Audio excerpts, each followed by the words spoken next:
जी बिल्कुल ऐसा ही है। इंटरनेशनल रिलेशंस में, इंटरनेशनल एरेना में आप देखें ना सिर्फ ममालिक के आपस में ताल्लुकात बदलेंगे, बल्कि मैं तो समझती हूँ कि जो ईरान की जीत है ये वॉरफेयर नेवल वॉरफेयर कॉलेजेस में जो है, डिफेंस कॉलेजेस में, यूनिवर्सिटीज़ में पढ़ाया जाएगा कि किस तरह से एक आलमी ताकत के अगेंस्ट जो है जाकर आपने जो ये जंग जीती है, हर लिहाज से strategically, military, narrative, in any way जो ईरान ने जो जंग जीती है रोल मॉडल है जो रहती दुनिया तक अभी बच्चों को पढ़ाया जाएगा। ठीक है, और इंटरनेशनल एरेना में भी किस तरह से ममालिक के ताल्लुकात आपस में बदलेंगे। ठीक है, ट्रेड के ज़ुमरे में, मईशत के ज़ुमरे में तो वो बदलेंगे ही, लेकिन ये जो एतबार ट्रस्ट जो किया था अमेरिका पर मिडिल ईस्टर्न कंट्रीज़ ने, ठीक है, अब कौन सा मुल्क किसके खिलाफ जाएगा, फ्यूचर में कौन किसके हामी है। अमेरिका का भी खाम ख्याली थी कि यूरोपियन कंट्रीज़ या ऑस्ट्रेलिया, कनाडा, फिनलैंड, ये सब उसके साथ देंगे, और अब कौन किसका साथ देगा, ये पूरे इंटरनेशनल एरेना में ये सारी डोमेन अब तब्दील हुई है। ठीक है, और अब अगले 5 से 10 साल जो हैं वो बहुत क्रूशल हैं। अब ये जो एक चाइना, रशिया और तमाम मुस्लिम कंट्रीज़ का मेरा ख्याल है ये जो एक ब्लॉक बनेगा,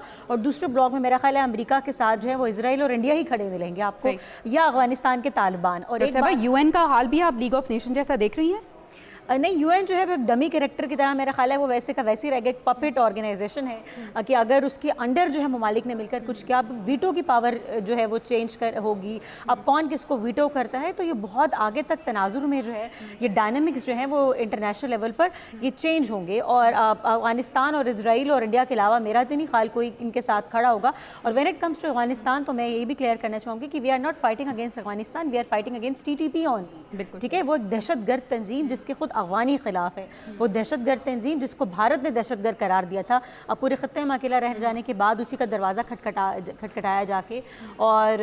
वही तो मैं कह रही हूँ, वही रोल मॉडल जो है वो रिपीट हुआ है। जब इंडिया अकेला रह गया पूरे खत्ते में तो वो चाइना के पास गया, वो TTP के पास गया, तो बिल्कुल इसी तरह जब अमेरिका अकेला रह गया अब इस जंग में तो वो रशिया के पास गया और चाइना के पास खुद चल कर गया, जिसके आप कभी